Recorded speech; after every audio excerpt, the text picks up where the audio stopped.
Your family's half of them. Basically. Right. Right. Who's this cousin? Or I mean the on her wrist. Who's this cousin?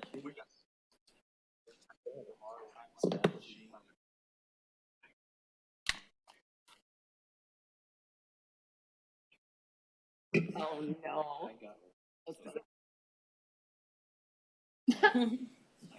Hi, everyone. Hi. Thank you. I'm sorry I'm late.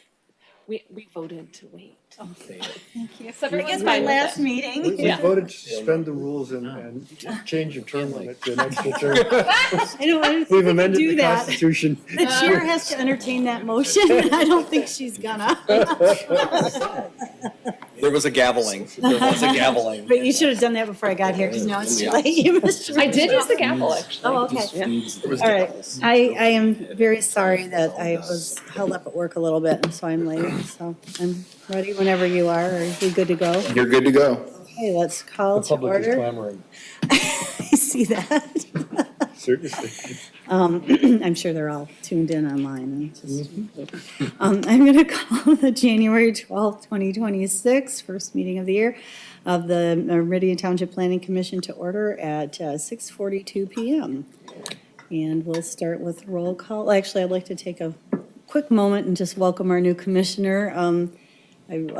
Maybe I'll just have you introduce yourself, and then we'll do the formal roll call, if you don't mind. Sure. Hello, everybody. My name is Josh Nam, or Dr. Nam. I'm a professor at MSU. I teach computer science. I've been very interested in the work that the Planning Commission does. I've been a pretty loyal attendee.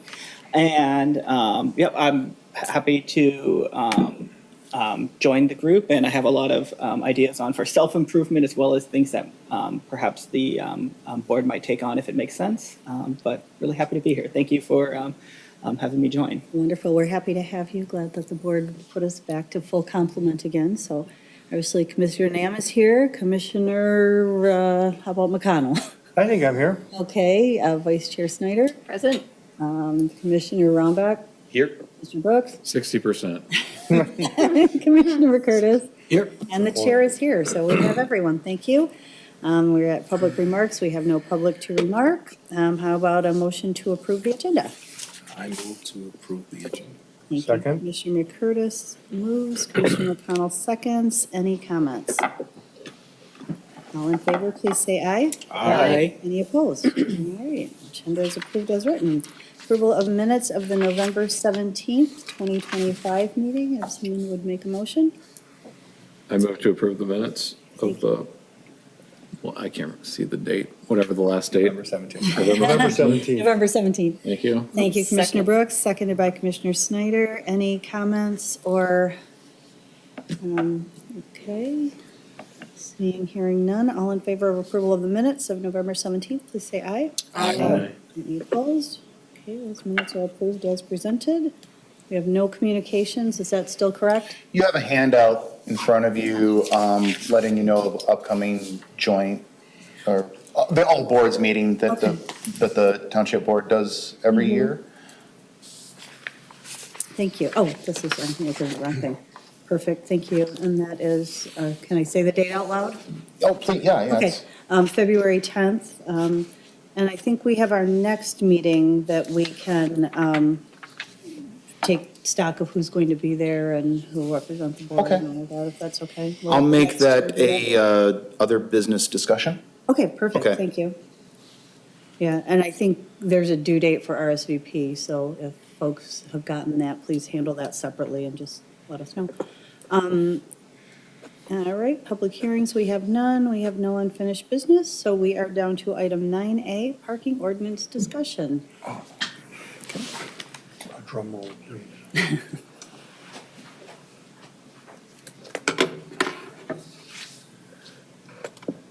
I think for the last time, I'm going to say this, a Happy New Year.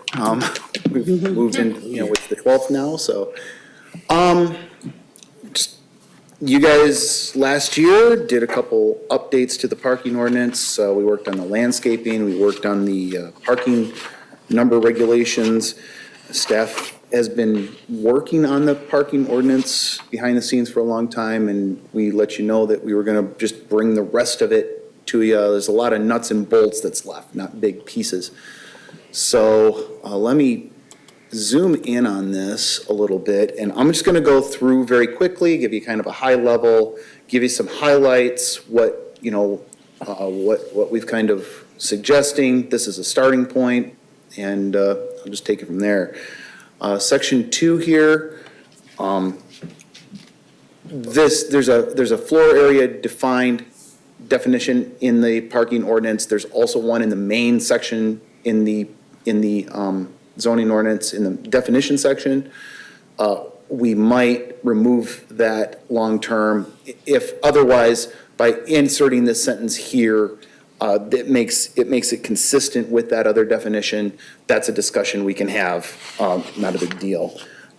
Section 6, here, there is a question here about whether we need a maximum, a parking maximum or not. That's what it's talking about there. Number of parking spaces provided on any development site shall not exceed by minimum parking requirements by more than 20%. That's suggestion. Now that goes along with kind of your past philosophy on these updates, looking to reduce impervious surface. Obviously, if you put a cap on commercial spaces, then you are putting a cap on impervious space for that parking lot. That's something that you guys can hash out as we go through this.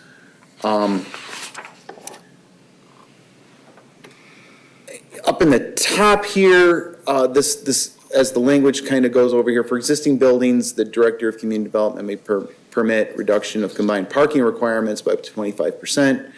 Where the owner provides written evidence, what does that written evidence look like? If you guys are okay with that, what does that ordinance look like? Deed restrictions, conditions of approval, if it's an SUP, that kind of a thing. Again, that's a discussion that we can have in the future. All of this has been updated, so none of this is in red anymore. Here,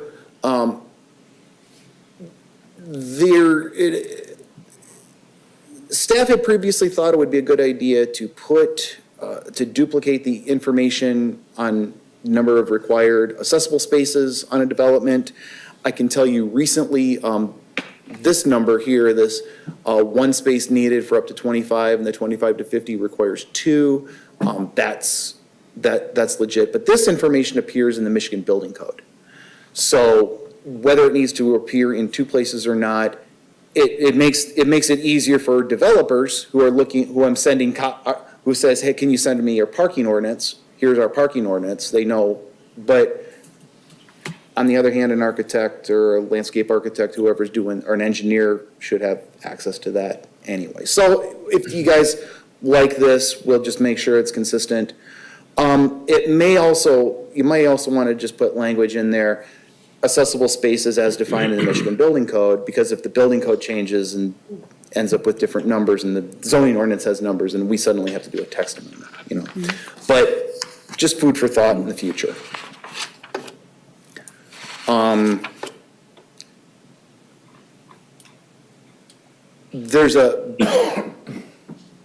There's landscaping language in the parking ordinance right now.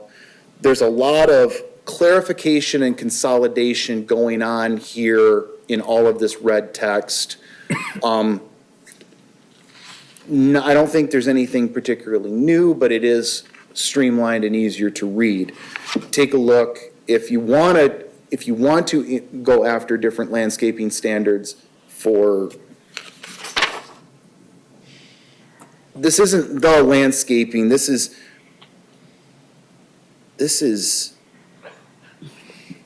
we might, let me review this, but anyway, it doesn't make a lot of changes. And then, moving forward from that, yeah, this was the landscaping stuff. This should all be, yeah, I'm gonna ignore all this. We did the landscaping. We did the parking lot landscaping. That should have been changed. I'm sorry about that. And then section 13, some parking deferral language. That's not new language, that's in there, just some amended language. And then you go into 14, we have some bicycle parking language in the ordinance already, just a little bit of looking at that.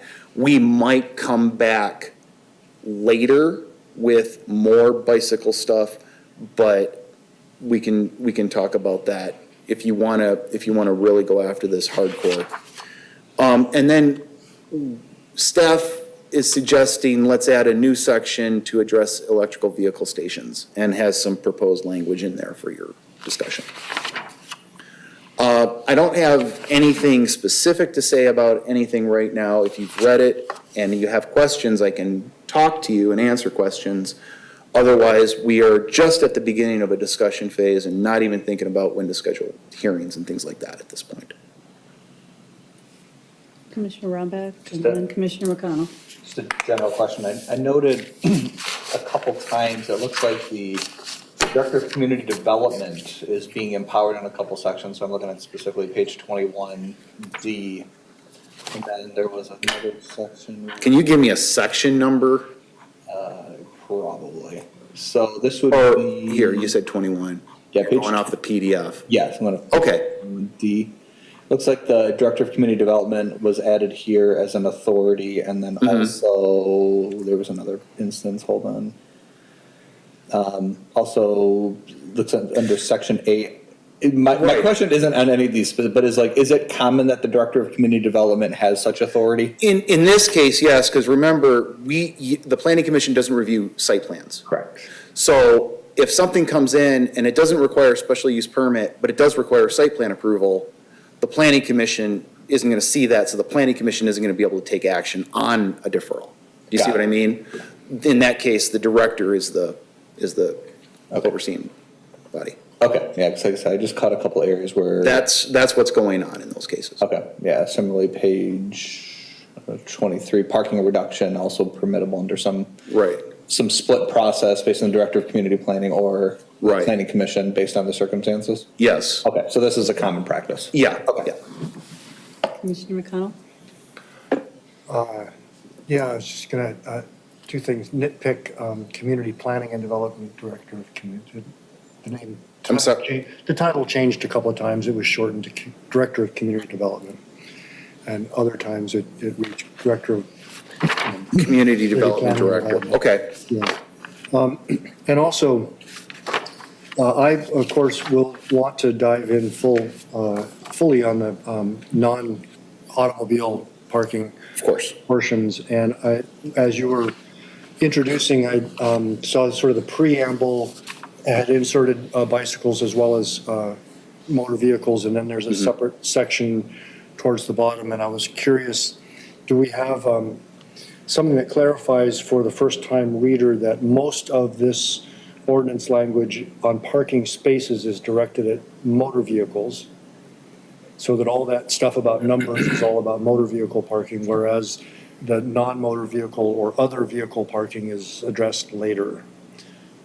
Just so people don't get hung up as they're looking at the numbers, that those are really applying to parking spaces in a traditional sense.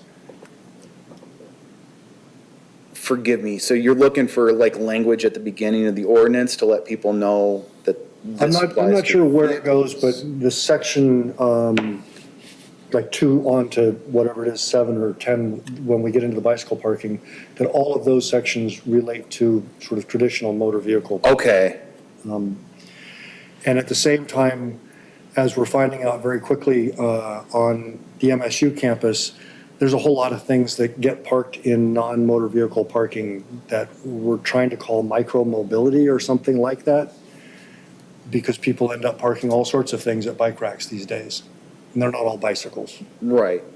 And sometimes it doesn't make any difference because they take up the same space, but sometimes it does make a difference, and we should think about whether we want to be more specific or just, or not.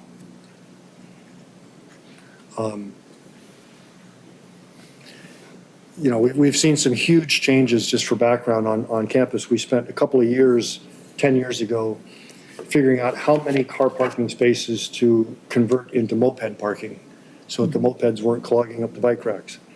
So we went and just tooth and nail said that parking spot, and everybody fought it. And then we put the bolts in the ground so that they could lock their no, we don't have mopeds anymore.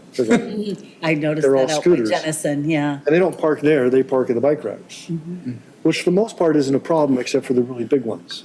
And the, you know, the number of bicycles on campus has remained fairly steady, but the number of scooters is off the charts. And now we're talking about skateboard parking. Like people come into the classroom with longboards that take up an extra seat. A lot of University of Colorado and California, they've got actual racks that you can hang a longboard on outside, so you're not carrying it into the, so I'm just throwing complications in there to make your life harder.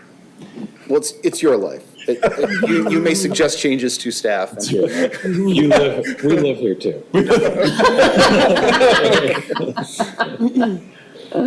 I don't know if it's related, but like now you're giving me like those flashbacks. I remember reading about MSU, they were having the problem with what, Lime scooters and another brand, right? And Yes. them just being left around. Yes. You know, I don't know if that plays into this at all, because those are non-automobile, and I mean, leaving one on the side of the road isn't exactly parking it. But. And there's also the related challenge of electric assist, fully electric bikes, which get into full-on electric motorcycles.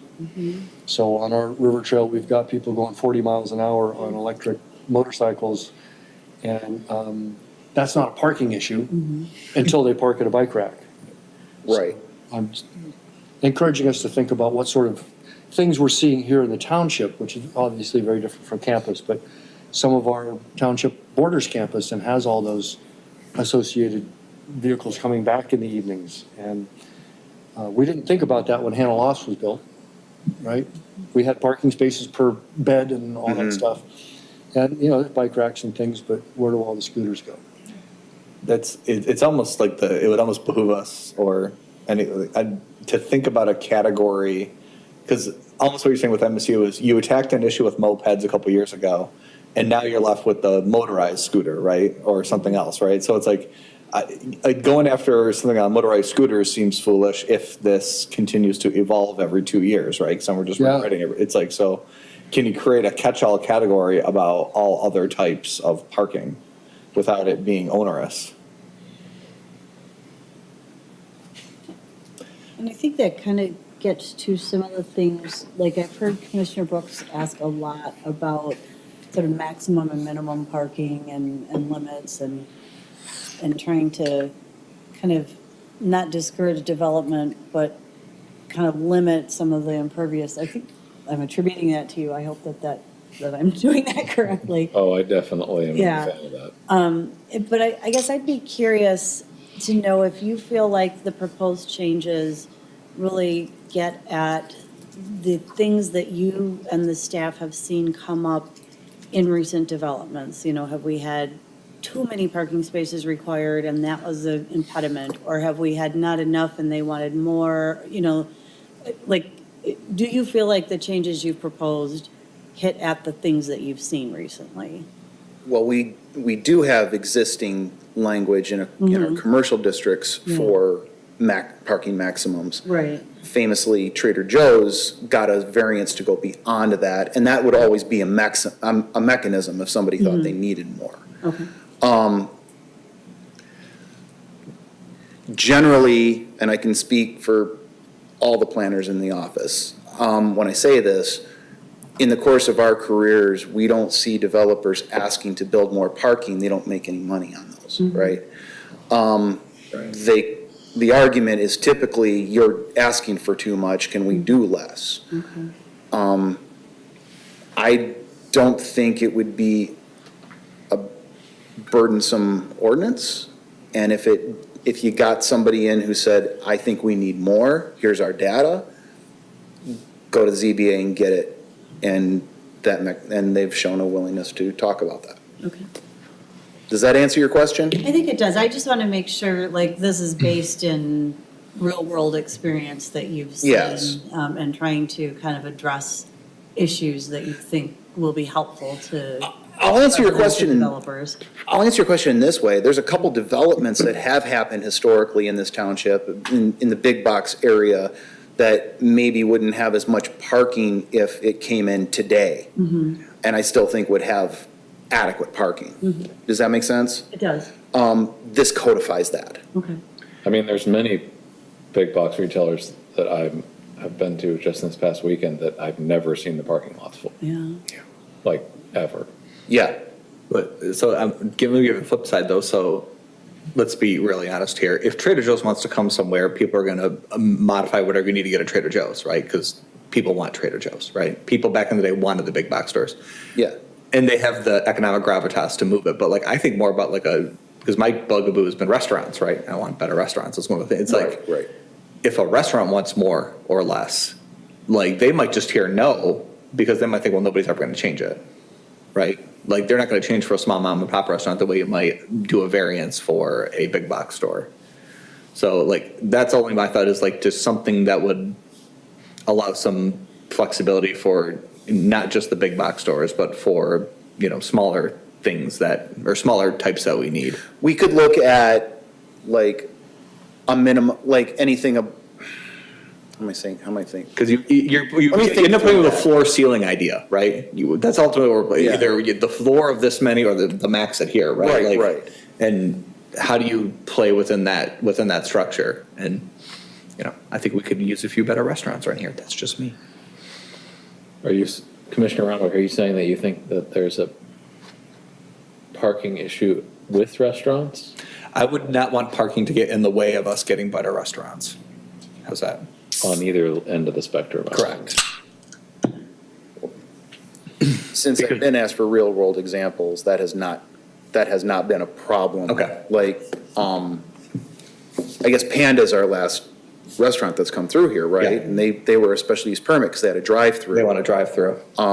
I'd have to go back and look and make sure, let me do that. Maybe Okay. that's a good exercise. I'll go back and I'll look at Panda, see what their minimum was, see what they ended up at, and do they fit into this? Yeah. Would that help? I think that would be interesting. Okay. Yeah. And, take them worth something, because like I said, there's a drive-through, right? And but they're still trying to get some people physically sitting in the store. Yes. Go ahead, Commissioner McConnell. You mentioned that typically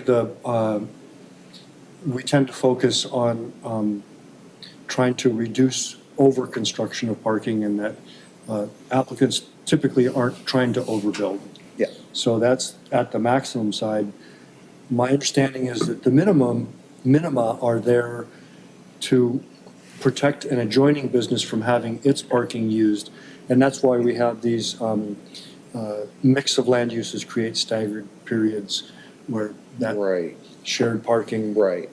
And I've noticed a couple of places where that shared parking is restricted by one business to try to protect their parking from that problem. So that's perceived by at least one business that I've recognized as a real issue.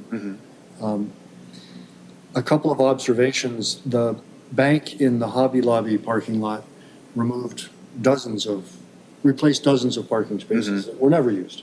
Yeah, They might have been used for Trader Joe's customers had there not been a bank built on that corner. And the other observation, right next door, when I saw the Starbucks being built, I thought, look at all those parking spaces. This is a drive-through. Why are there so many parking spaces? Now I go by and the parking spaces are full, and I'm thinking, why are people driving and sitting in that little tiny Starbucks? But they do. yeah. So, those are just observations of things that it turned out differently than I expected. I mean, I guess I know that some folks have talked about the power of markets at some points on this panel, and I feel like has there been any discussion about removing the minimum? We discussed that when we looked at the parking numbers and decided that wasn't a good step to go in, a good direction to go in for the township. Yeah. That approach works, my understanding anyway, seeing the planning literature, that approach works really well in a downtown area You talk about wanting to kill a restaurant, so you have parking standards applied unilaterally, and then someone wants to go into your core. Yep. You're killing them with parking. That's not an advantageous situation. We don't really have that. Yeah. It is something, if you wanted to bring it up again, we could talk about it again, but we've had that discussion. Yeah, I'm always in favor of bringing it up again. Well, and I'm saying it now again because I want to come back to Commissioner McConnell's notion of alternative vehicles or alternative transportation. Maybe that's the word, but because it feels like it's almost like parking should have a carve out for space for alternative transportation almost. That can be adaptable to whatever the current era is. So let's say this decade it's, I don't know, what were they, mopeds? I don't know, scooters or whatever they are. But then let's say the next decade it becomes hoverboards. But I'm saying this out loud though because Exactly. if the space turns into a car parking lot, it can never be, or it's unlikely to be repurposed for something else. But if it's like a purposely designed alternative transportation space that is, we establish criteria in which it allows for that reuse, then it can be adapted. Now, I think for bicycles, that's a technology that we've had for decades. We know it's got a relatively... Centuries. Well, yeah, I know. I was saying decades, but technically centuries, yes. But it's something that we know of. We know that we have a need. I ride my bike all over the place and have been to many places where they don't have any location for it. And I think there might be an opportunity for something that allows for that kind of stuff. What are you envisioning? Sure. Like a yellow rectangle in Yeah. concrete specifically marked alternative transportation? Something like that.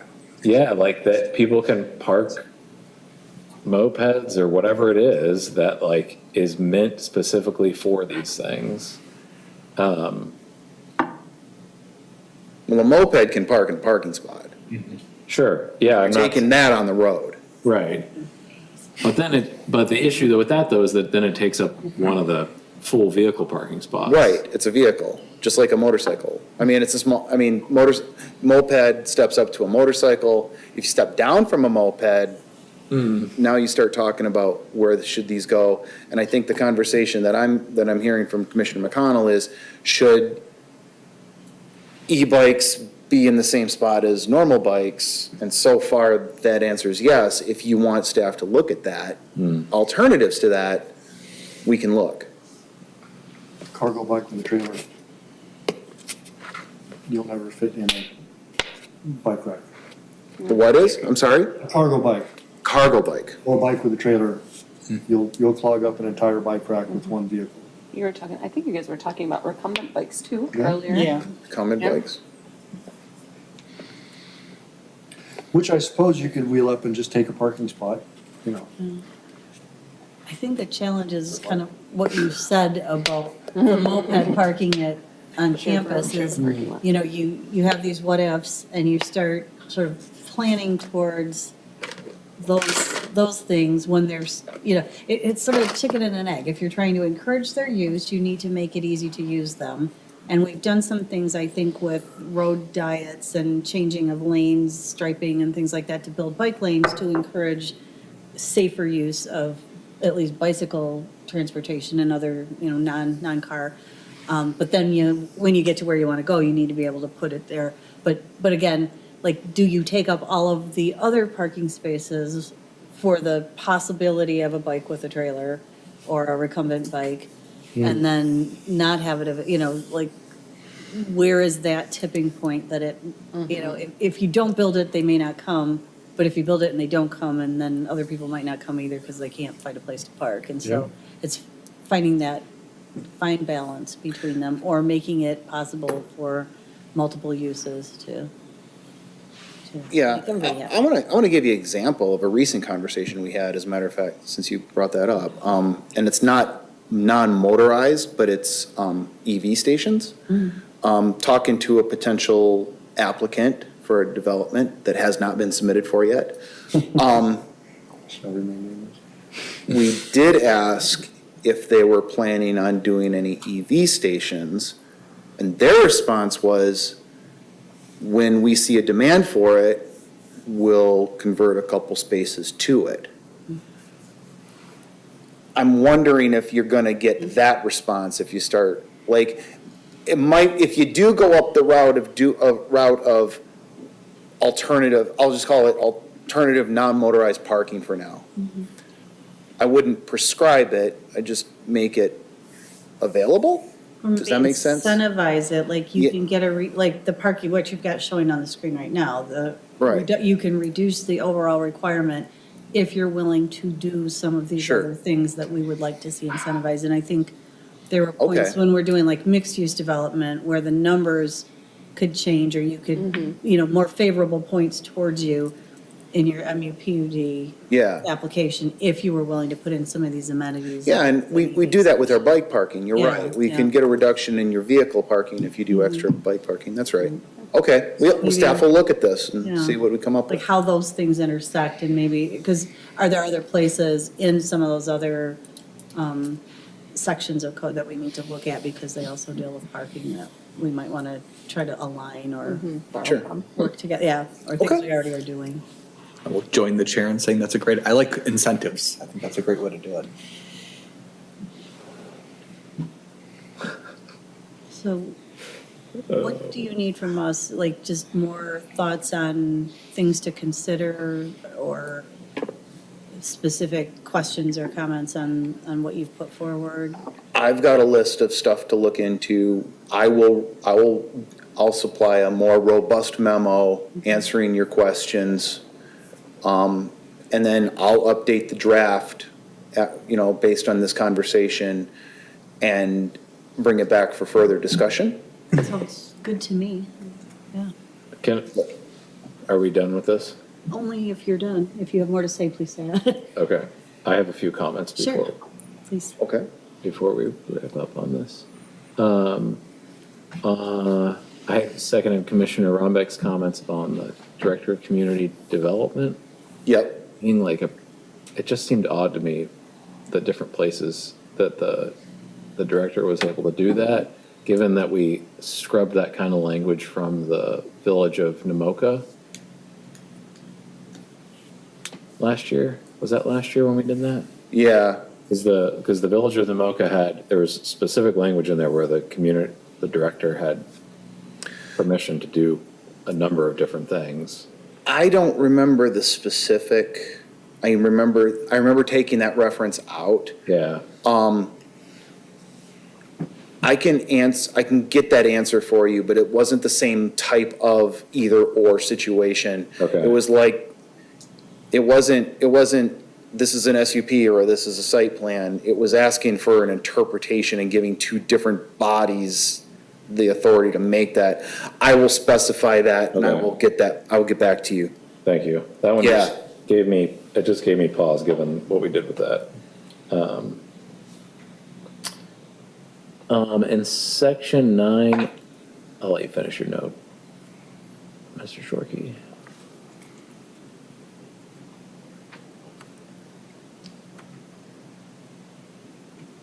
Okay, section 9. Section 9. So I read through this really thoroughly. Sure. And I was confused by, it's on page 3. Oh, okay. Yeah. Okay. I was confused by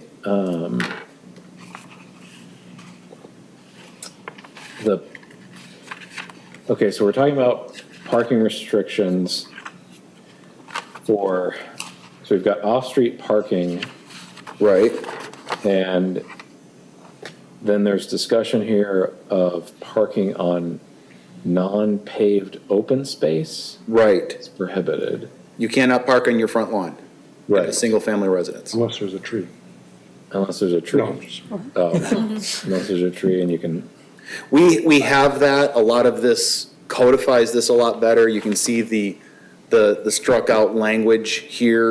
It says parking on non-paved open space is prohibited, but go ahead. well, so then I was like, and I saw some definition of, but then there's mention of gravel below. How do we write this so that no new gravel but old gravel can stay? And so then I was like, could somebody just put down, is this biased against people who have gravel driveways?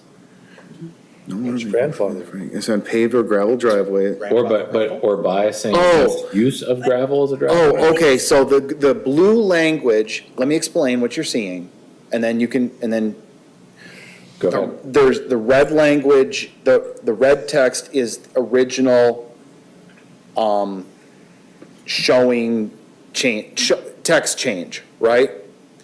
The blue, remember, because multiple staff people are looking at this Yep. document, some staff members asking the questions, how do we write this?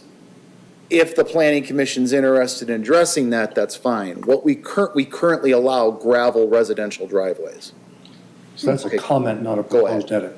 Correct. Okay, go ahead. I just wanted to clarify that. All right, thank you for that. And I thought about the gravel before I read that comment. Because I was like, so in reading this, it says parking on non-paved open spaces is prohibited. Right. Does that mean that we,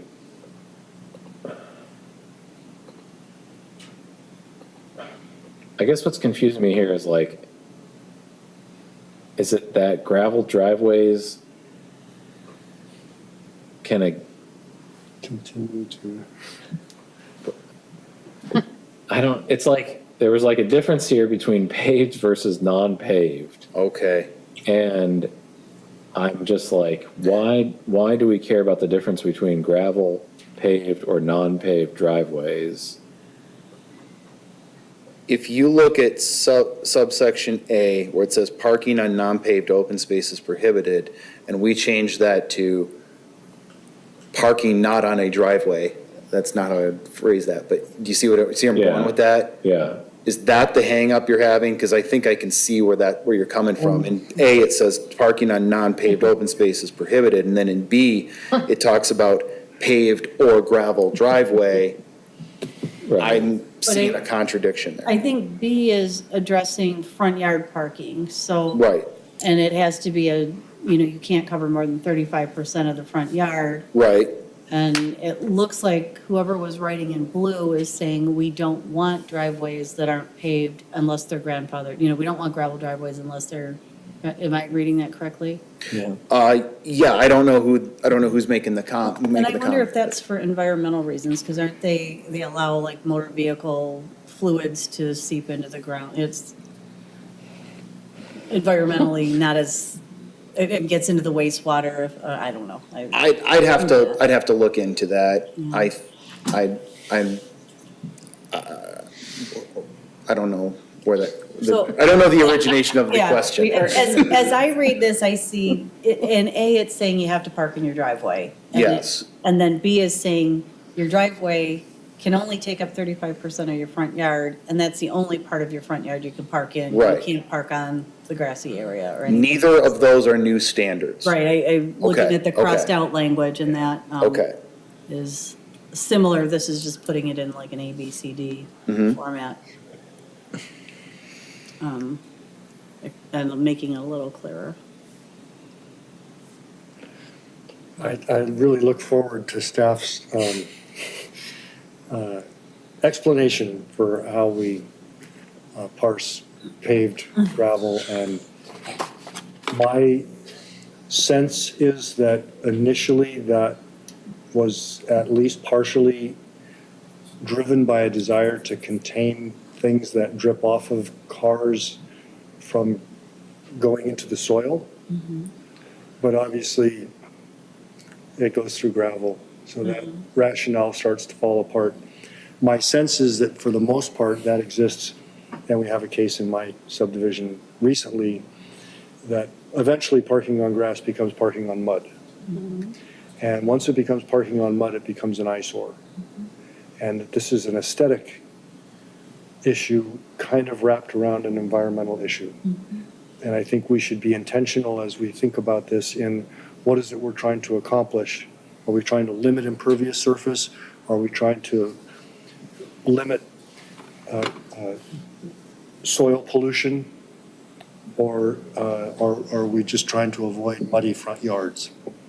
And it doesn't, my sense is that we don't have a clear understanding of what it is we're trying to accomplish, and we'll be better off when we do. Agreed. Yeah, I mean, that's part of the reason why I was bringing this up, because we also, in the township, we have within the urban service boundary and we have outside of the urban service boundary. If I'm building a house on 5 acres, and I would think I would want to be able to do gravel the whole way and put gravel in many places in order to park vehicles wherever I want. I'm not saying that that makes sense within the urban service boundary, but it's also unclear to me what the expectation here is or why we're sort of The established. expectation is that if you have a single-family home, you are not parking your car in the grass. Right. And then there might be an environmental component to it, but honestly, it's an aesthetic, because if it's an aesthetic issue, we have mowing ordinances in the township. It's difficult to mow around those cars after a while. Also, so this is a bit of putting two and two together, but it limits the number of cars you can put in your front yard too, because if you say that you got to park on a driveway, gravel or pavement, doesn't matter, but you got to park on a driveway, but your driveway is limited to 35% of your front yard, that by definition will limit the number of cars you can park in your front yard. It doesn't prohibit street parking. It doesn't prohibit pulling around the back of the house. We're talking about front yard parking in this case. That's an aesthetic issue. That's just straight up, that is. So to go to your 5-acre rural residential, you can park a lot more cars in your 35% 5-acre, front yard. I want an acre of cars. Yeah. But you also don't have neighbors directly across the street from you seeing you park your cars across your front lot. Now, I have a question that I'm reading this section a little bit more closely than I did initially. And I see that D appears to not have been in the original language that's crossed out, and it's added. The commercial vehicle of 1 ton or less can only be in there for like 48 hours, and no vehicle with more than 1 ton shall ever be there. And I know, like, I had a neighbor that I think had a semi parked out in front of their house, just the thing. Right. Yeah, the tractor part, not the trailer, for a couple of days, and, with the cord going across. Yes. We didn't like it, but it probably wasn't allowed before. But is this moved from somewhere else, or is this new proposed language? That's my comment, I'll claim credit for that, but we were looking for language so that we could start having an enforcement tool for commercial vehicles parked in a single-family lot. And I guess- Again, it's not a big deal in a 5-acre residential in the outside the urban service Yeah. boundary, but it's a big deal on Hazlet Road. But if it is, I guess, is there a definition of a commercial vehicle? Like, Yeah. if you drive a pickup truck for your construction business, and it's parked in your driveway because it's too big to fit in your garage, but it's got a business sign on the side, does that mean that they can't park it in the driveway? I want to ruin small businesses. That is not the intent of where that's So maybe we going. should We can define clarify that. commercial vehicle. Okay. Or just remove that word, because isn't the purpose to just limit But it's- vehicles of that size? No, it's 1 ton or less, you can get one, but only for 48 hours.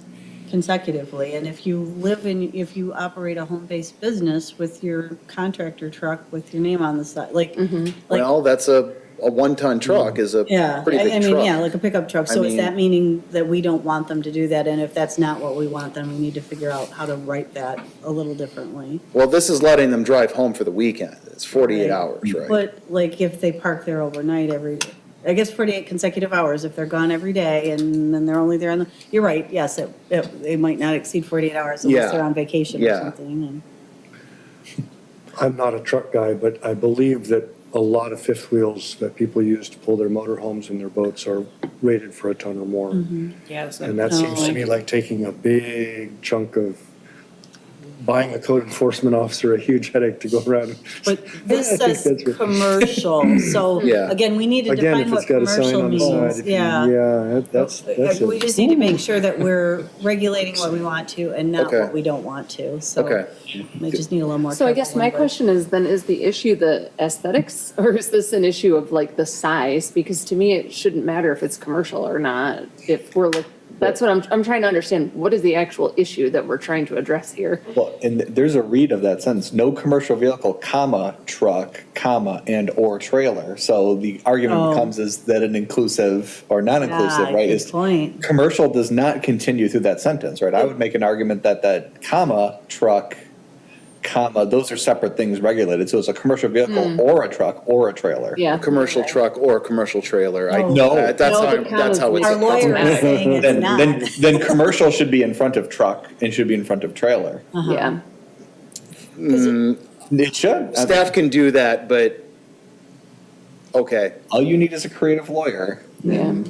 And I guess I would say this too, just thinking this through, like, I'm very intrigued about this blue language now that we spent more time on it so no new gravel, but old gravel can stay. Okay.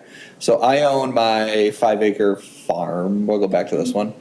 And my wife says, hey, that gravel's looking really ugly. We need new gravel. And I take all the gravel out and I put new gravel down. Am I subject to this or not? Because it's, old gravel can stay, right? But is new gravel is new gravel to go over my old gravel driveway new gravel or old gravel? Your grandfathered gravel. Am I, so if I remove. If you're graveling a gravel driveway, you're probably, no one's gonna say anything. Remember that the township does not have a separate driveway permit. No, okay. If you're not doing the work in the right of way, you're also not gonna go talk to the M County Road Department about it. Yeah. If you put asphalt spray down over your gravel, If I pave. and then you paradise and put a decide you parking don't lot? like it, you wanna bust it up, I think, I'm reaching a bit. You are. I am. You are. No, I get you. You're asking me to. Yeah, I get it, but it's just like, I just did the genesis of the comment is actually, it's like, no new gravel, like, you put that on a sign and walk around the city, no new gravel. But old gravel can stay, so, I don't know, like, but I do think if you really wanna go at section D, I would make it exactly clear that, clear one way or another, because I have a neighbor that occasionally his big camper type thing pops up for a few days in his driveway, right? Or outside, sometimes on the street. If it's non-commercial, but it is Yeah. over a ton, the way it's written, I would argue you can go to code enforcement and have them regulate it. I will, Or staff will evaluate that. Okay, yeah, or D could just be entered to just say, the following section applies to commercial vehicles. We define a commercial vehicle as da-da-da-da-da-da. Okay, I don't know. I mean, you don't want some crazy lawyer walking in and fighting all the tickets, right? that is why we have these discussions. I see where you're coming from. It's not a big deal to type Yeah. commercial twice. It's easy. We'll make that change. So, do we have a definition section in this ordinance standalone, or because either we could do what you say, or we could, we've done this in other places where we kind of, Create a this means glossary. this means that. For We some- have a definition section in the zoning In zoning. ordinance. There's no separate definition separate. section, with the exception of, that, I see floor area defined. Yeah. But. I would No. just define that. I guess let's see where we land and see if there's enough things that are unique to this section that we need to figure out whether definitions are Sure. required. Sure. Commissioner McConnell? To open Pandora's box a little farther, do we care about what's parked in the backyard? Oh, I thought that too. This ordinance does not. This ordinance talks about stuff in the front yard, the driveway in the front yard, et cetera. I'm one of the weird houses here. My driveway is actually in my side yard, I would argue. So I come up and the front of my house faces the front yard. I live on a corner, so I actually pull in from my If you driveway. live in a corner, you have two fronts. We can talk later. I do not have two fronts.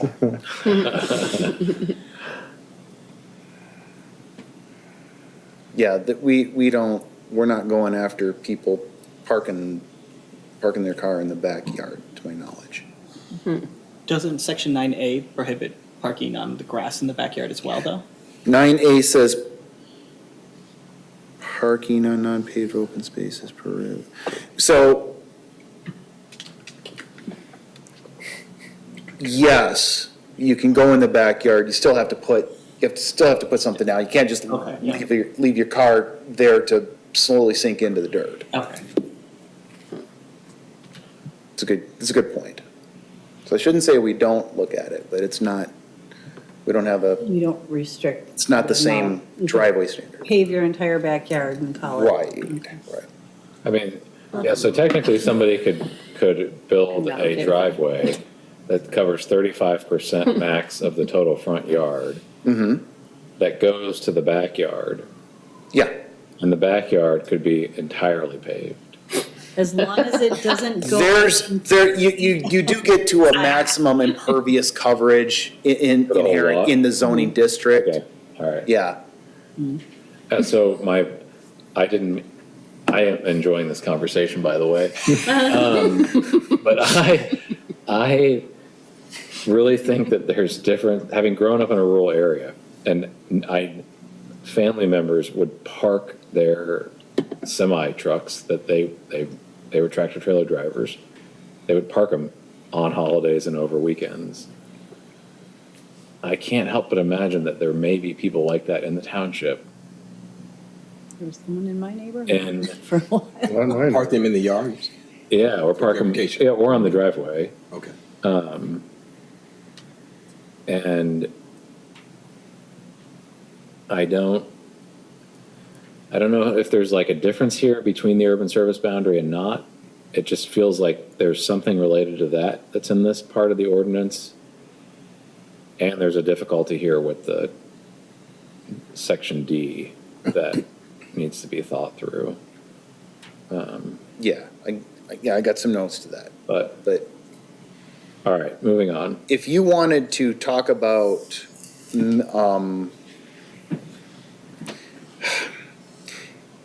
if you wanted to talk about gravel driveways and minimum lot sizes, that might be an avenue of discussion. I'm not suggesting it, I'm just saying, I hear what you're saying, Yeah. but I'm not trying to overly create more ordinance issues. It's just, I think we tend to focus on within the urban service boundary a lot. But there's a lot of people who live outside of that area as well. it is where we get the calls.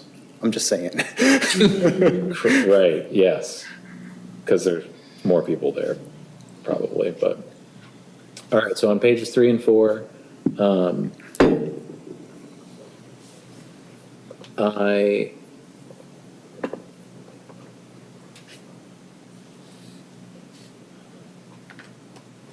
I was confused by these at first because I was like, haven't we already gone through these?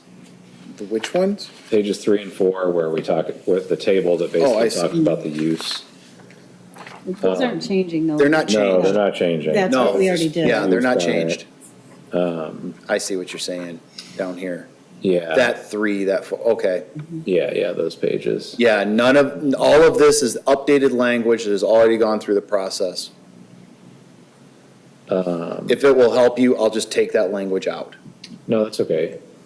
I'm gonna end up there anyway when I put this into into like a resolution form. Can I jump in for just one second? Yes, go for it. Personally, right now, I think it's helpful to have it there because it gives it Okay. to us in context. So Okay. as long as we understand, like, the way you're doing it, if it's underlined in red or blue, Okay. it's a proposed change. If it's struck out, it's a proposed removal. And anything that's just normal text is what's already there and not changed, Okay. not proposed. If that's, does that work for you? That works, yeah. Okay, good. Although the risk is that I have a comment on it in the That's future. okay. You can have comments. For page 6, why was the 8 on parallel parking changed to 9? That's the only thing that changed in that table. One of us found a number where the 9 is more current to somewhat larger vehicles. That's it. Okay, It's just, there are some parking spaces where 8 is tough to get for a normal pickup truck to get into, but 9 would feel a lot better. yeah. I will say, as a new pickup truck driver, 17 feet would be fantastic because I am still 4 months in getting used to pulling into like I end up backing into spots and my wife was Right. like, are you just doing this? And I'm like, no, I literally can't pull into the spot. Either I suck or the spot's too small, so. Yeah. This helps me win my argument that it's the spot that's the problem, not my driving, so I appreciate that. We're on the same page. Completely on the same page. Can you tell me someplace that has a parallel parking space that I can think about?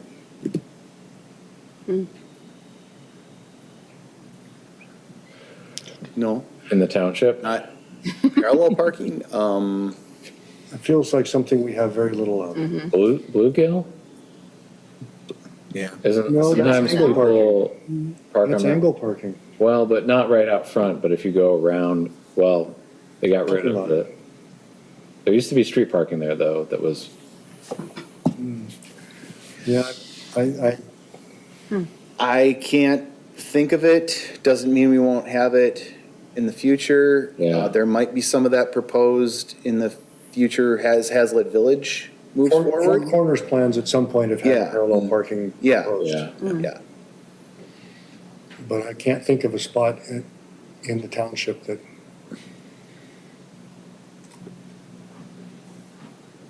maybe we should just ban parallel parking from the, Everyone must buy a car that automatically parallel parks for you. Oh, wow. All right, on page 7, there was we may have already covered this before, but shoot, where's the line? who's Tavis? It had to do with, oh no, it's at the top of page 8. It talks about the security of property and the safety of persons using such areas.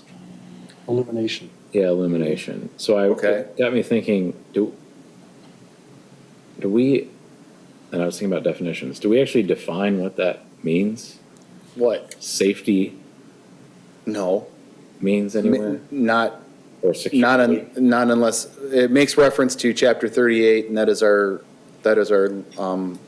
lighting standards, and unless there's something specific in there, but it's generally common knowledge that well-lit areas are safer than dark areas. And we mostly restrict over light rather than demand a certain amount of light. I This feel is- like most this- of our lighting ordinance is about restricting. Yeah. Yes, light. yes, at the property line. You're not letting it spill over, especially when commercial is next to residential. You've got to show us during site plan and a photometric plan that you're not spilling that light over. There's also some language about maximums in different places. That doesn't mean we don't want our developers to light their parking lot and have dark. I feel like what this may be doing, and you can tell me, because you're probably the one that did it, is instead of defining lighting in the parking ordinance, we're referring people in the parking ordinance to the lighting ordinance. Correct. Eliminate, is that was the Correct. intent of this change? Yes. So maybe we don't have to put the why, maybe we just say. Yeah. Yeah. You know, Conform with this. yeah,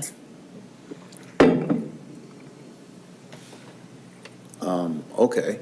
Except for. Because what's shall stricken be is what's already in. illuminated. I see what you're saying. Okay.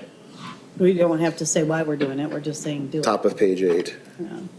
Lighting. They shall be illuminated, and then cross out all the words until you get to in accordance with. Yep. Who would control chapter 38 of the code? Like, if that were amended, what body would amend that? Technically, well, that's outside, you get outside of the zoning ordinance when you do that, so that Yeah. would be the township board. Okay. It's general ordinance language. Okay, after that one, Brian, and you're ready, I have just one more. Okay? This is also on page 8, so you can tell how far I got so far. So the width and the height of the landscape buffer. Mm-hmm. So does that mean that the buffer has to be that height continuously through the whole buffer? Yes. So like, Oh, no, it's not asking for a 20-foot wide, if that's what you're asking, it's not Well- asking for 20 feet of 4-foot bushes. We want to see, Yeah. we want to see 4-foot screening on the edge of the buffer. okay, so then so like. Okay. Perimeter landscaping, Right, but then that means that the 4 feet has to be continuous the whole way, correct, so that there's no way to get in there. And correct. When it adjoins a residential district, when it adjoins a residential. right, So it's almost like a fence, but it doesn't have to be a fence. right. That is not a new regulation, that is streamlined language. Okay. Would anyone, I was thinking about these buffer areas and also how we have to continuously think about water retention and control. Just throwing this out there, that if in the perimeter, there was some level of requirement that there'd be not rain garden, something that helped to contain water, because there's already gonna be a buffer there. That doesn't always have to be wet. It's almost like where the Chipotle is, that area where they now have rain gardens in front. Yeah, It's a buffer, but then there's also some vegetation. it's allowable where it works. It is allowed, But- but is it allowable in this though? In the landscape buffer, Yeah, there's some developments, that's kind of where it's got to go, because that's where your open area is. Stormwater's got to go somewhere. yeah, I would defer to the drain commissioner's office. Yeah, I okay. think we're gonna catch that in our drainage requirements, or county's drainage requirements. Like, you're not wrong, that's where it's going to go, but I wouldn't start trying to define it. The drain commissioner's office is going to catch it during site plan. Okay. Does that make sense? Yeah, I was just trying to limit, or think about, I would hate to have another spot designated as a drain area and also have to have this landscape buffer created. Well, just to devil's advocate, because that's sometimes my job, Do it. if the developer is good with that and has the buffer and the minimum required parking and a cool-looking landscape area on top of that, what's the harm? None. So I wouldn't prescribe that it has to go in the buffer area. Okay. Because remember, there's other landscaping too. There's landscape islands required to break up parking. There's landscape Yeah. peninsula, there's stuff to break up lines of parking spaces. So there's other landscaping happening in parking lots too.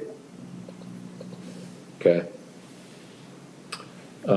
If you have something else to suggest, staff is open to playing with this, but. Don't worry. I'll let you know. And then the last comment on this page was for we did the native plants and I can't remember in what section we did that in. I think it's somewhere in here, in the landscaping. So in this new rewritten section, is that required to have the native landscaping as well? Or is that outside of that? There's nothing in here talking about native landscaping. We can look at that. Okay, thank you. Sure.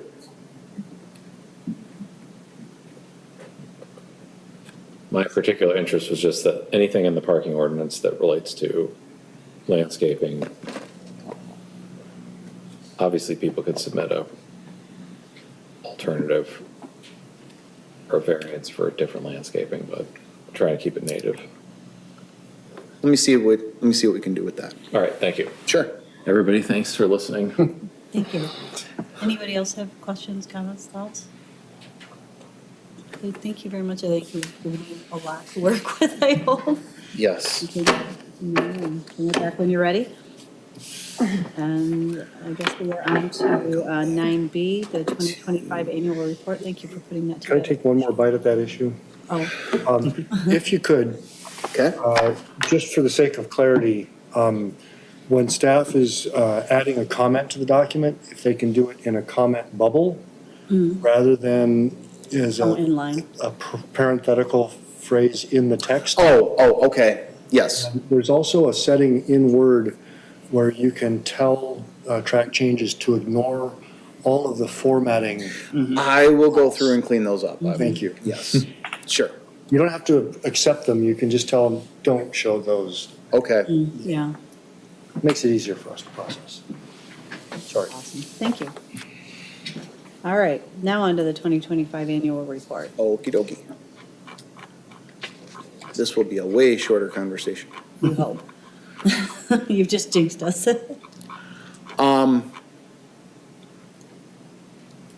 Back up so you can read it a little. Michigan planning law says the planning commission's got to write an annual report, submit it to the elected body. You have that in your bylaws concurrently.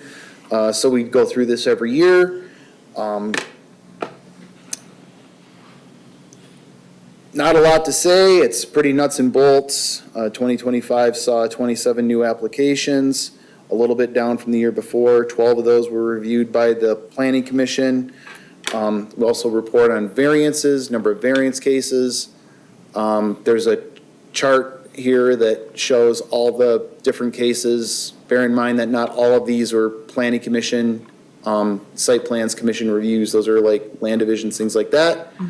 If you have any questions about anything that we did, great. Otherwise, reports or errors, omissions, things like that.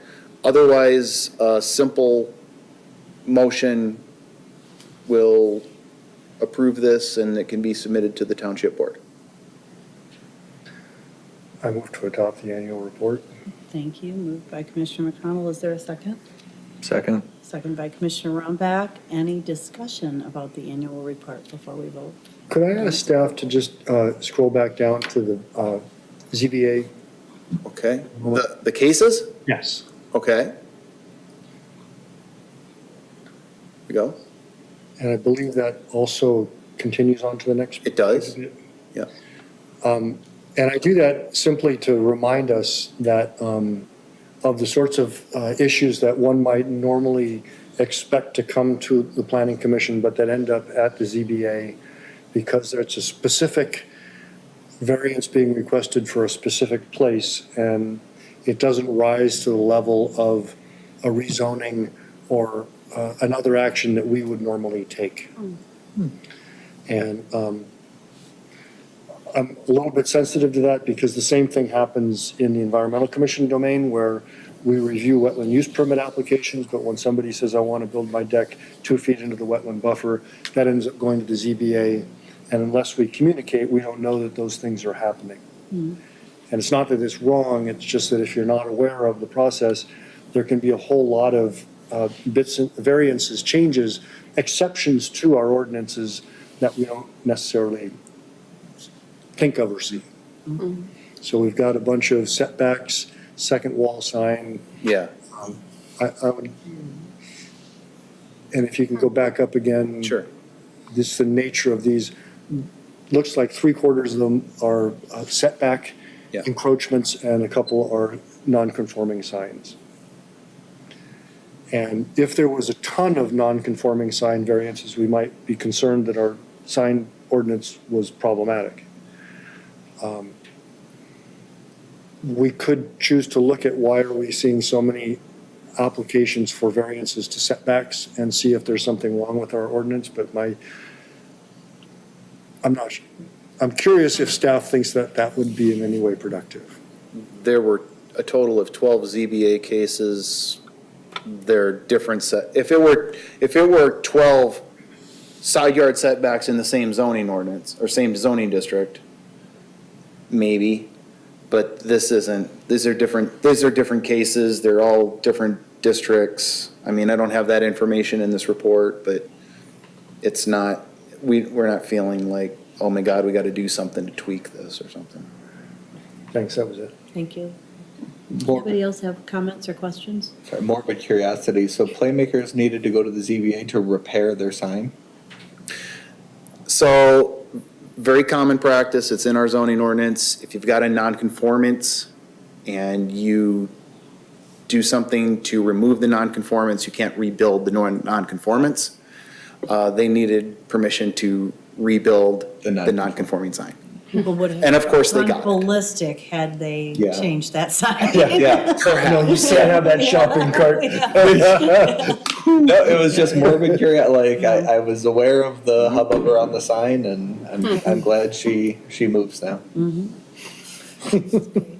And this report was really helpful last year, and in previous years to give the report of the planning commission at the combined boards and commissions meeting too, so.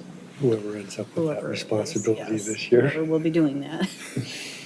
I would also like to add that having said on this, which I've learned quite a bit, but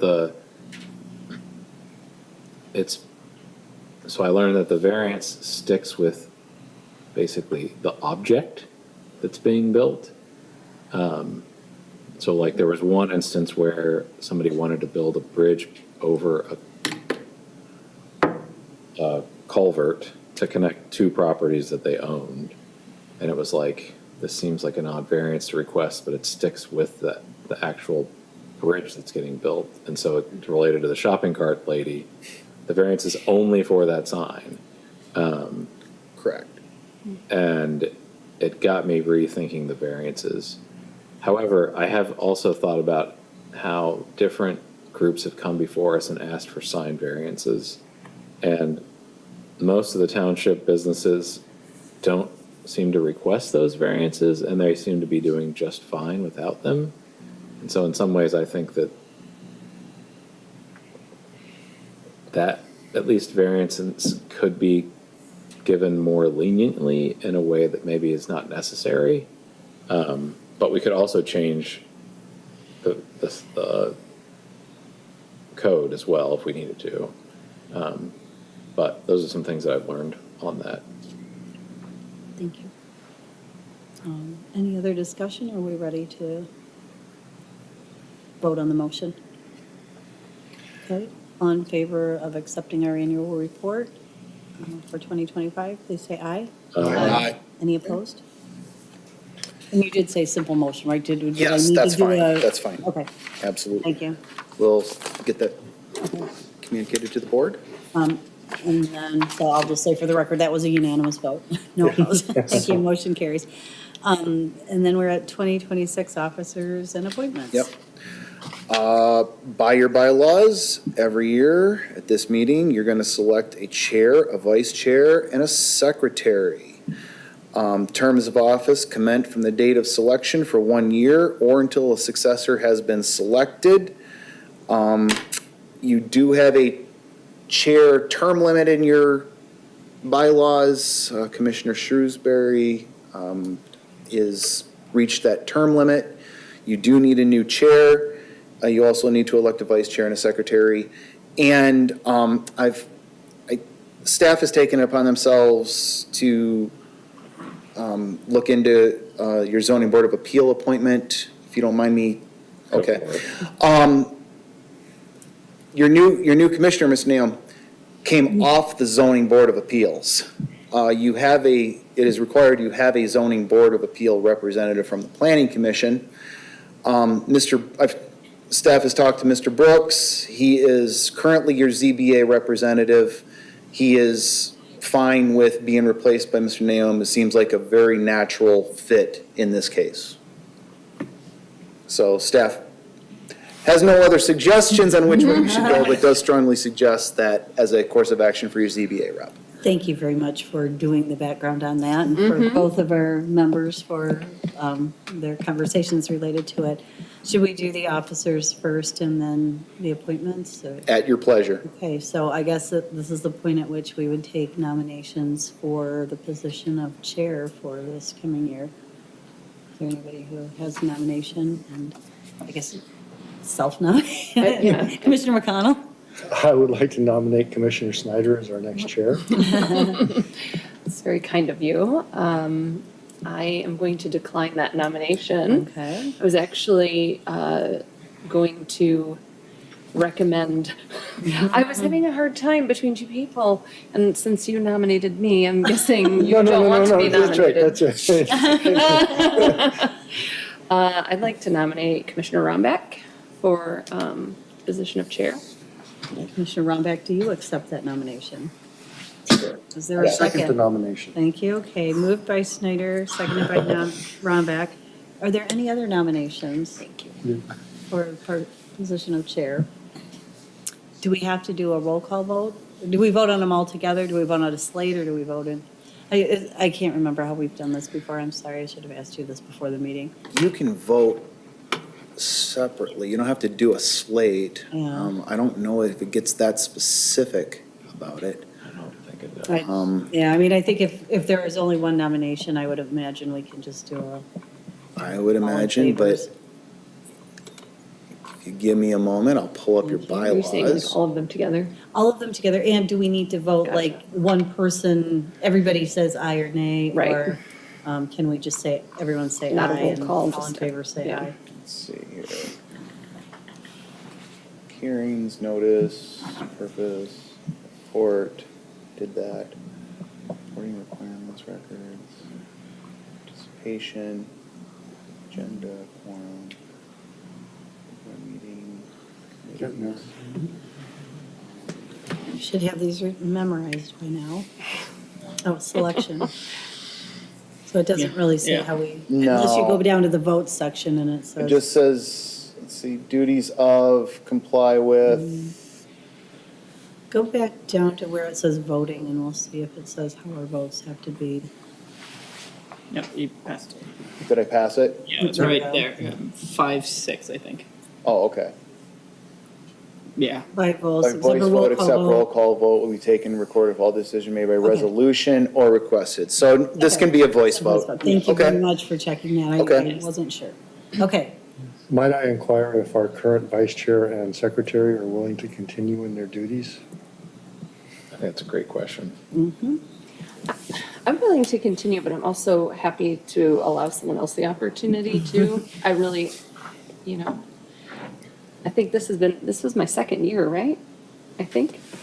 Yeah. Well, there I are just term limits finished- for all offices or just for the chair? Yeah, and I was wondering that too. I think it is just the chair, but Can a sitting chair become vice chair? Don't see mine. Does the term limit prohibit? Officers shall be eligible for reelection, but shall not serve more than two successive Okay, so terms. I guess that In would that be office. that you can't. So Okay. you could have been chair. I've been chair, but not vice chair. That's all right. Would you be interested in serving as vice chair in case Commissioner Romback's not here? We got a, I would be happy to Seasoned do hand? that, but I would also be happy to offer that opportunity to someone else if anybody is itching to have that role. Was anybody hoping to nominate themselves tonight? good question. Commissioner McCurtis? I'm happy with secretary. Okay. Commissioner Commissioner Brooks is dying to be a vice chair. Yeah, what do you I wanna see it in do? his eyes. Next time. Okay, so are you okay? Would you rather be vice chair? Excuse me. Or We would don't you- have anyone, sure. You want to be vice chair? Because the secretary just has to occasionally sign official documents, right? So. So I'm sorry, which are Which would you you? prefer? Vice chair as well. Okay, good, we'll do that then. Okay. Thank you. We're going from all women to all men. Well, we we need a wait? secretary then. Oh, we need a secretary. Secretary. I would do that, but if someone else wants to do it, I do not have any need to be a. I hear a slate. Chair, vice chair, secretary. Could you nominate that, like officially, Sarah? I would like to nominate as a slate. You're gonna amend your Okay. motion. I'm going to amend my motion to nominate Commissioner Romback as chair, Commissioner McCurtis as vice chair, and Commissioner Shrewsbury as secretary. Thank you, Second. thank you. And any discussion beyond what we've already had?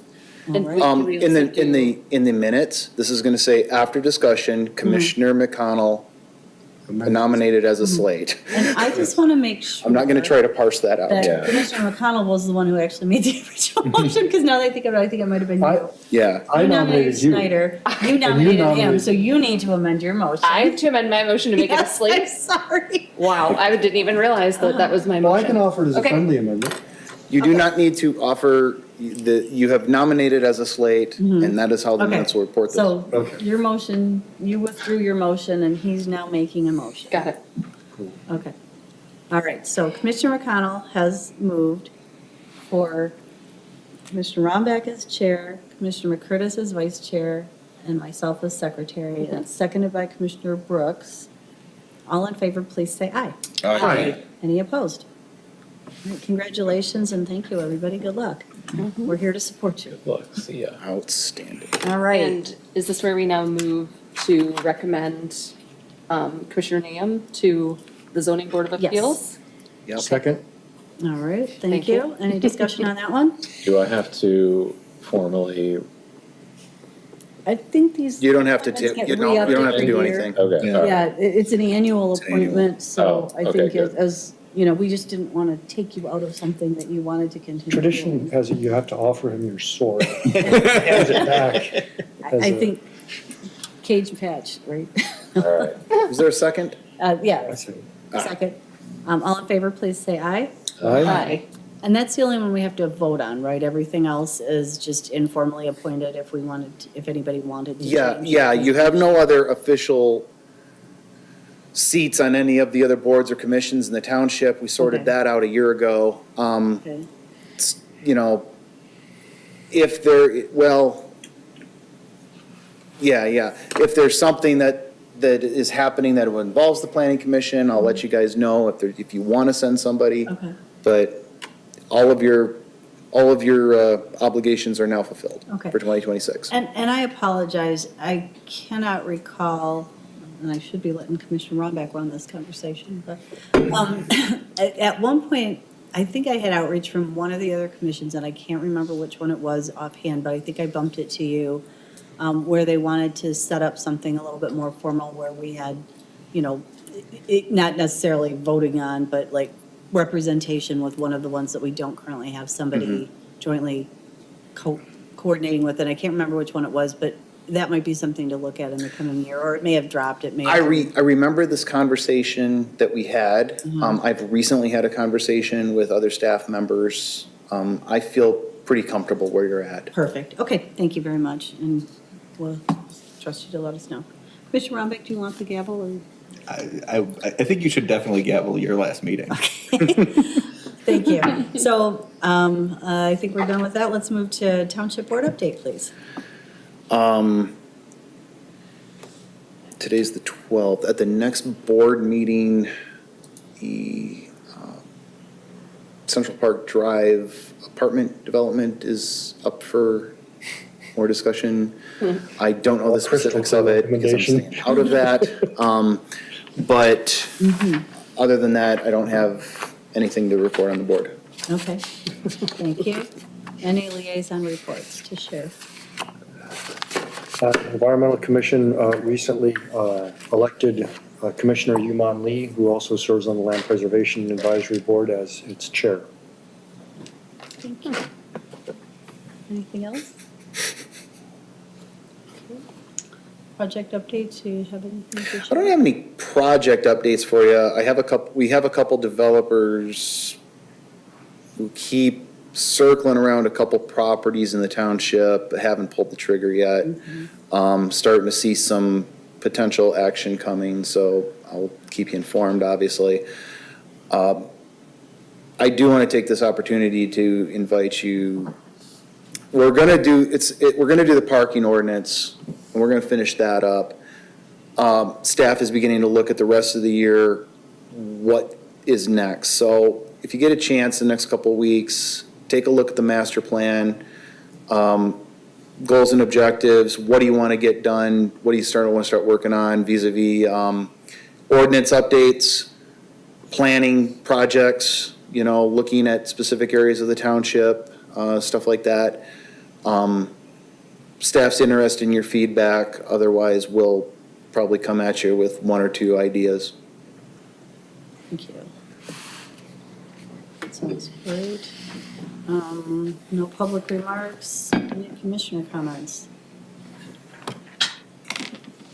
I'd just like to take a moment to say thank you for everybody for being so understanding and kind with me as I worked my way through figuring out how to do this, and didn't always remember exactly how our procedures went, but it's been a lot of fun being the chair, and I really enjoyed working with all of you, so I'm looking forward to working with our new officers. Just for clarity, the joint boards and commission meeting will be represented by somebody. I cannot be there. I already RSVP'd. I'll be there. I don't know if I should represent the Yeah. planning commission there, but I I'll be had there. RSVP'd, yes, but it is a day that, it's actually a board meeting day at my office, which those can end at 3 o'clock or they can end at 6 o'clock. And so I would prefer not to be the person designated to speak on our behalf, just in case I'm coming in late or something happens that I can't make. Today I had a hard time getting here by 6:30 and I had a regular work day. So are other people planning on, I know we're going to talk about this next month, or next meeting formally, but are other people able to be there? And okay. So I know Brian was really helpful to me in just taking that annual report and turning it into some bullets for presenting. But I think it's nice if we have a unified front and just sort of, it probably makes sense for a vice chair to speak on our behalf, if that's okay. That's fine. And then, so we may have decided this and we don't need to talk about it next month, but you'll speak and, Okay. and then we'll Okay. be there to support you. Works for me. If you're comfortable taking the annual report with you, that's great. If you want me to summarize, put a bullet point thing together like I did for Commissioner Shrewsbury, that's fine too. Get in touch with me and let me know. Yeah, we can talk offline. Yeah, and, I might prefer the same way we've done it. okay. Were you there last year? And I wasn't, so, didn't you? Oh, I wasn't there last year. I'm thinking didn't. of 2 years ago. I 2 didn't years present. ago. We were there, at whatever yeah. one we were together. Was it different last year? I just remember 2 years ago, there was one report. This is somebody who was giving a It report was that the was environmental council and several of the Quite other, the lengthy. parks was really long. Ours was a little bit more, it was Short super and- short and concise, sweet. but I don't know the guidelines. I just remember us discussing how, like, it didn't seem like there were clear guidelines because there was such Yeah. a variance of how people were reporting out and the Yeah. length of details they're providing. I think some of the challenges that the things that come to us are different than the things that go to some of the other commissions. And so a lot of them have responsibility for projects, like the Environmental Council has projects that it does. That's a good point, the and that's easy to parks- conceptualize yeah, for and so the they're general start talking public. about what they're doing, whereas we're making recommendations that end up sometimes looking very different by the time they get to the plan. You said Yeah. we're not, you know, when, except for the year that we developed the master plan or are working towards that, the things that we do, I mean, I guess we could look at some of the ordinances that we've updated and get into a little bit more detail about the what and the why in those. So maybe it is good for us to talk a little bit more at the next meeting about the level of detail we want to share. But then, spoiler alert, we'll have already shared it at our meeting, and then when we talk about it at the combined meeting, Yeah. you know, people will have heard it. But They I do- think, Well, I was gonna say, they do give us a time frame too, don't they? I mean, they give us like a time limit, I should say. No, Some some people went really long. people went Yeah. long, yeah, Yeah. I guess I do remember that. But I found They it. should give you a time limit. I would should give you- Thank you. encourage- I didn't want to go Yeah. straight to that, but I feel like there should be a Yeah. time. I remember people. But I going long. learned a lot about a lot of other work that I don't always hear about, True. you know, that doesn't come before us. That was really, as a resident, just sort of a resident of the township, I thought it was really interesting to hear whatever, you know, and kind of think about the connections to our work that might not necessarily be formal, but that, oh, they're doing that, it's good to know. Yeah. So I think it's interesting. I'd encourage everybody to go if you can and listen or watch it later if you can't go, because it was really, I thought, interesting. But yeah, so I guess I totally leave it to you of what you're comfortable with, but maybe we could talk a little bit more about how much. Make sure you have what you think you need, and if anybody has anything that you think we should really highlight. Yeah, it's not a bad idea, just keep it on the agenda just to go over. I appreciate I that. like your comment about United Front. Mm-hmm. Talk about it one time as a group and, yeah. Excellent. Thank you. not to give staff too much more to do, but it's sometimes challenging as a planning commissioner to have a clear idea of where our recommendations ended up with the township board. And if I were representing this body, I would want to know not only what recommendations did we make to the township board, but by the way, what did they do with them? Okay. Just so that we know what our impact is. Yeah. And like, some of that is in the annual report, because like the decision, is that our decision or is that the ultimate?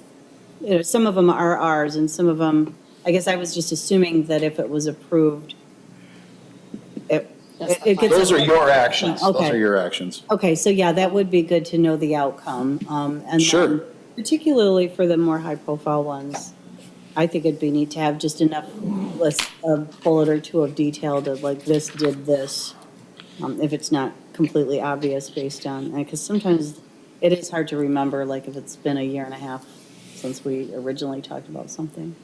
Well, I'm telling you, it's all up to you, and then I'm gonna give recommendations. No, it's like you said, united front, so we all should have the input and buy-in and then present it the way that we feel like that's That's worthy. great. Thank you. Anything else, Commissioner comments, or can we have a motion to adjourn? So moved. Thank you, Commissioner Brooks. Is there a second? Second. Thank you. Was that you? Yes. Commissioner? Thank you. And all in favor, please say aye. Aye. Okay, we are adjourned at 8:14. Thank you, everybody, and thanks again. Gotta use your gavel. Oh, sorry, yep. Yeah. Okay.